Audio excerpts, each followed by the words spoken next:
अस्सलाम वालेकुम। एनईपी 2020 यानी न्यू एजुकेशन पॉलिसी 2020 में बहुत सी अच्छी बातें कही गई है, काफी अच्छे बड़े स्टेप्स लिए गए हैं जिसका जायजा आज हम लेने वाले हैं इंशाल्लाह ताला। चलिए शुरुआत करते हैं। सबसे पहली बात तो ये है कि 10वीं के बाद हमारा जो इंडियन एजुकेशनल सिस्टम है वो 10वीं के बाद स्टूडेंट को एक पर्टिकुलर स्ट्रीम में फिट करने की कोशिश करता है। तो इस पॉलिसी के अकॉर्डिंग ऐसा नहीं होगा, बल्कि स्टूडेंट जो है एक स्ट्रीम में पढ़ाई करते हुए अदर स्ट्रीम की भी पढ़ाई कर सकता है, क्योंकि स्टूडेंट जो होते हैं बहुत से उनकी जो चॉइस होती है उनकी एक सब्जेक्ट में ही दिलचस्पी नहीं होते हुए अदर सब्जेक्ट्स में भी दिलचस्पी होती है।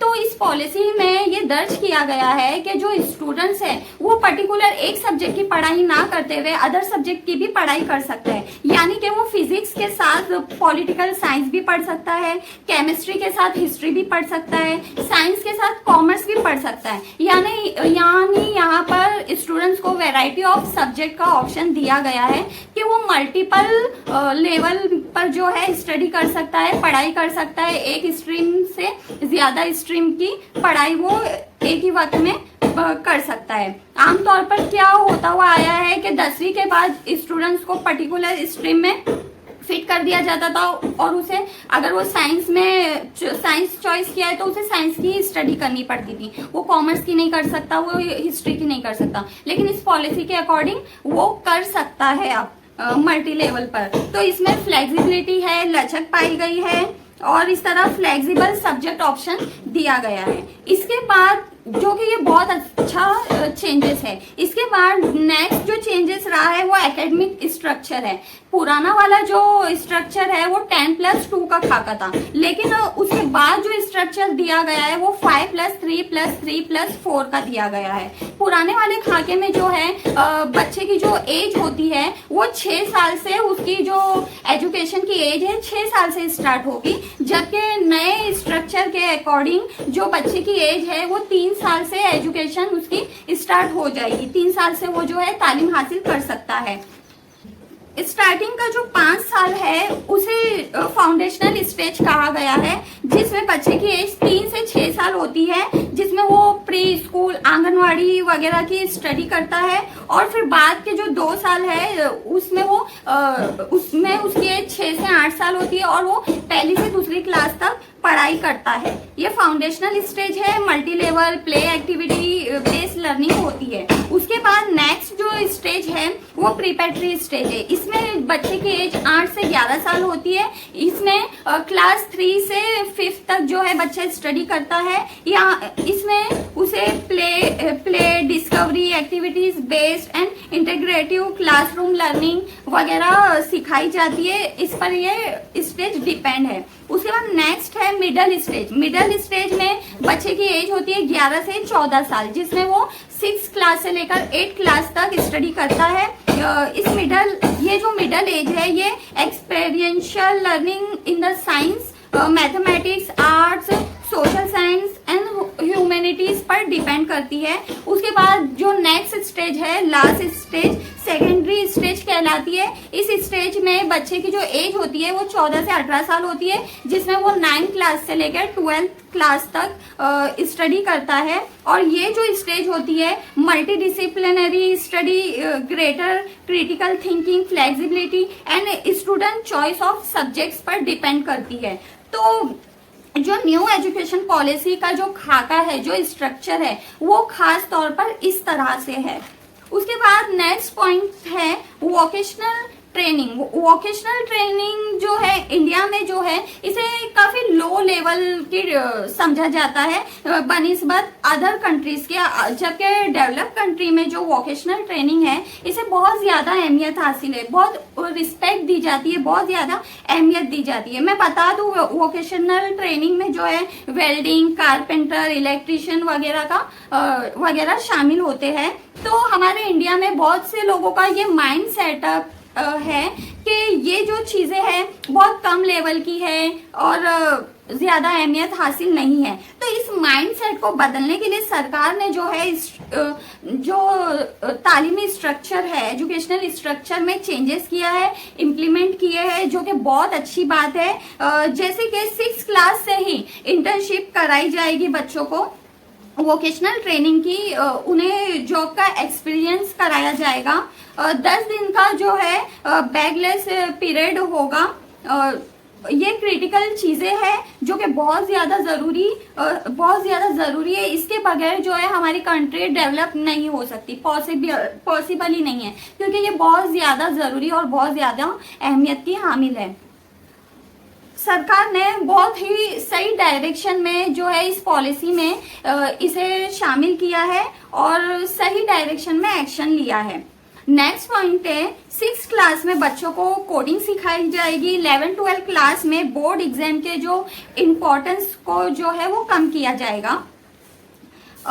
एक सबसे दिलचस्प बात इस पॉलिसी में ये है, इंटरेस्टिंग और पॉजिटिव चेंजेस ये दिया गया है इसमें कि जो बच्चे का रिपोर्ट कार्ड होता है, जो साल के एंडिंग में मिलते हैं, रिपोर्ट प्रोग्रेस, जिसे प्रोग्रेस रिपोर्ट कहते हैं, जो टीचर स्टूडेंट को साल भर असिस्ट करके जो है टीचर अपने हिसाब से स्टूडेंट को बताती है या बताते हैं कि साल भर उसका परफॉर्मेंस कैसा रहा है, उसने किस तरह से साल भर पढ़ाई की, स्टडी की, एक्टिविटीज की, तो वो रिपोर्ट कार्ड के थ्रू शो किया जाता है। लेकिन इस पॉलिसी के अकॉर्डिंग सिर्फ टीचर ही असेस नहीं करेगा, बल्कि स्टूडेंट खुद अपने आप को सेल्फ इवेल्युएट करेगा, सेल्फ इवेल्युएट कर सकता है। और इसके अलावा बाकी क्लासमेट भी जो है स्टूडेंट को जो है असिस्ट कर सकते हैं, उसकी परफॉर्मेंस बता सकते हैं। ये बहुत ही क्रिटिकल थिंकिंग है, बहुत ज्यादा फायदेमंद और हेल्पफुल है, क्योंकि यहाँ पर जो है स्टूडेंट खुद अपने आप को इवेल्युएट कर रहा है, खुद अपने आप को जांच रहा है, परख रहा है। क्योंकि स्कूल और कॉलेज लेवल तक हमारे टीचर्स, हमारे पेरेंट्स हमको जांचते हैं, परखते हैं और आगे हमें किस तरह से फैसला लेना है, किस तरह से स्टेप्स लेनी है, ये हमें बताते हैं। लेकिन ये एक हद तक ही मुमकिन है, क्योंकि उसके बाद जो है कॉलेज के बाद जो है स्टूडेंट्स को खुद अपना फैसला खुद लेना होता है कि उसे क्या चॉइस करनी है, आगे किस तरह से आगे बढ़ना है, किस तरह से कदम बढ़ाना है। तो उस वक्त ये जो डिसीजन मेकिंग है, जो उसको खुद से जो इवेल्युएट वो कर पा रहा है, उस वक्त वो उसे काफी हेल्पफुल होगा। इसलिए ये जो थिंकिंग है पहले से ही स्टूडेंट में इम्पैक्ट कराई जाए तो काफी अच्छा रहेगा, बहुत अच्छा होगा। उसके बाद नेक्स्ट पॉइंट जो है, हमारी जो सरकार है वो तालीमी शोबों की बनिस्बत जो दीगर शोबे होते हैं उन पर ज्यादा खर्च करती है बनिस्बत तालीमी शोबे के। तो सरकार ने इस पॉलिसी में कहा है कि वो अब तालीमी शोबों पर भी जो है खास तवज्जो देगी, इखराजात करेगी। सरकार ने डिसाइड किया है कि 6% जीडीपी जो है वो एजुकेशन पर स्पेंड किया जाएगा, जबकि अब तक जो है 3% के अराउंडिंग जो अखराजात है वो चले आ रहे हैं, जो कि काफी कम है, बहुत कम लेवल पर है। अगर हम डेवलपिंग कंट्री से भी कंपैरिजन किया जाए तो 3% जो जीडीपी है वो बहुत ही कम, हमारी जो इंडिया गवर्नमेंट है वो बहुत ही कम खर्च कर रही है एजुकेशन पर। लेकिन जो 6% का जो टारगेट है वो काफी अच्छा टारगेट है जो सरकार ने इस पॉलिसी में तय की है। उसके बाद नेक्स्ट है रट्टा मारना, मतलब एग्जाम में जो बच्चे हैं काफी रट्टा मार कर जो है एग्जाम देते हैं। तो रीजन क्या है? इंडियन एजुकेशन सिस्टम में जो रट्टा मारने का जो रीजन है, सबसे बड़ी प्रॉब्लम ये है, एग्जाम का जो डिजाइन किया जाता है, एग्जाम वो इस तरह से डिजाइन किया जाता है कि बहुत सी चीजें बच्चों को मेमोराइज करनी पड़ती है, याद करनी पड़ती है, जिसकी वजह से बाद में उसे वो चीज भूल जाता है, वो याद नहीं रह पाता, क्योंकि जाहिर सी बात है वो जो है रट कर जो है एग्जाम दिया है। तो सरकार ने कहा है कि इस चीज को भी बदलने की कोशिश करेगी, जो एग्जाम होंगे वो इस तरह से होंगे कि ज्यादा मेमोराइज करना ना पड़े, रोट लर्निंग ना करना पड़े।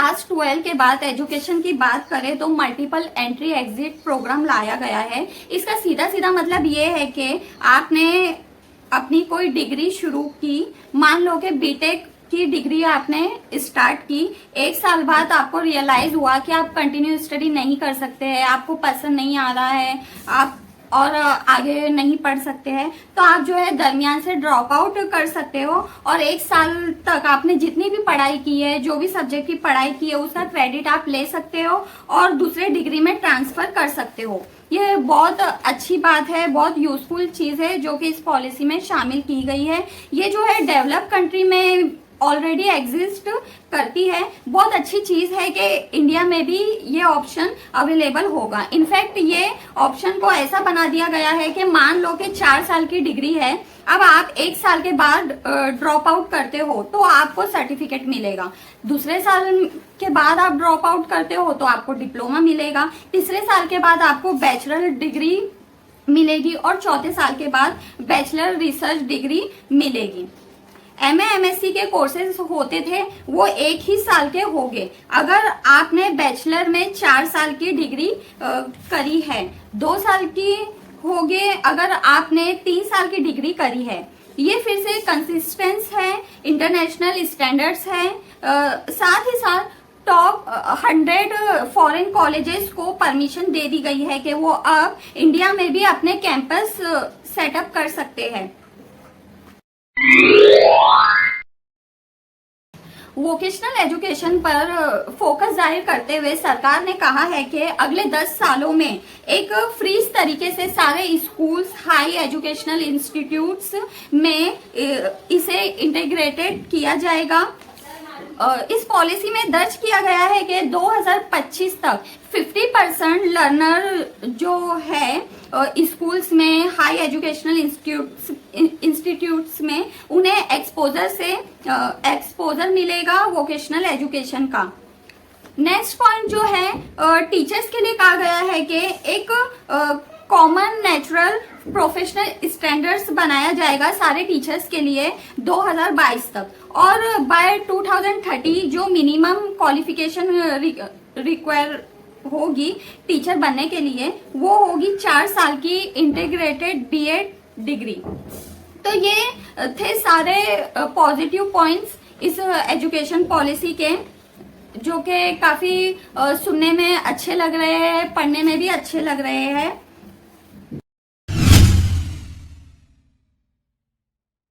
अब बात करते हैं नेगेटिव पॉइंट्स की।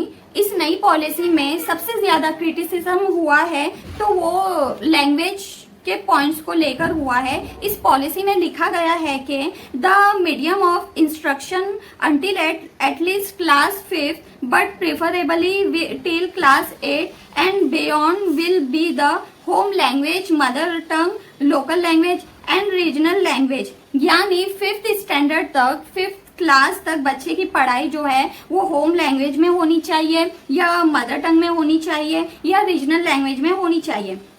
हालांकि ऐसा कहीं नहीं लिखा है कि ये कंपलसरी है, ऐसा होना ही चाहिए, लेकिन ये बहुत अच्छी बात है। और आप कहेंगे कि इसे नेगेटिव क्यों बता रहे हैं। देखिए ये बहुत अच्छी बात है कि बच्चा अपनी मदर टंग में तालीम हासिल कर रहा है, पढ़ाई कर रहा है। वो जब अपनी मादरी जबान में पढ़ाई करता है तो बहुत जल्दी सीखता है, समझता है। लेकिन इसको नेगेटिव इसलिए कहा गया है कि हम मिसाल के जरिए समझ सकते हैं कि अगर केरला का बच्चा केरला की लैंग्वेज में पढ़ाई करता है, स्टडी करता है, और जब उसके पेरेंट्स अदर स्टेट्स में, सपोज महाराष्ट्र में चले जाते हैं, शिफ्ट हो जाते हैं, तो महाराष्ट्र में ज्यादातर स्कूल्स में मराठी लैंग्वेज में पढ़ाई कराई जाती है, तो वहां उसको प्रॉब्लम आ सकती है, दिक्कत आ सकती है कि वो फिर दूसरी लैंग्वेज में पढ़ाई कैसे कर पाएगा। तो इसीलिए यहाँ लैंग्वेज को लेके जो है क्रिटिसिज्म किया गया है। बाकी इस पॉलिसी में ये भी लिखा है कि किसी भी लैंग्वेज को फोर्स नहीं किया जाएगा। हालांकि ये भी कहा गया है कि संस्कृत और बाकी जो क्लासिकल लैंग्वेज है उन्हें ट्राई किया जाएगा कि स्कूल के हर लेवल पर एज अ ऑप्शन अवेलेबल हो, और क्लास 9 के बाद से फॉरेन लैंग्वेज के भी ऑप्शन मिलेंगे, जैसे अभी भी मिलते हुए आ रहे हैं। उसका नेक्स्ट पॉइंट है कि कई टीचर्स, स्टूडेंट बॉडीज जो है इस पॉलिसी को क्रिटिसाइज किया है, ये कहते हुए कि ये जो है एंटी डेमोक्रेटिक है।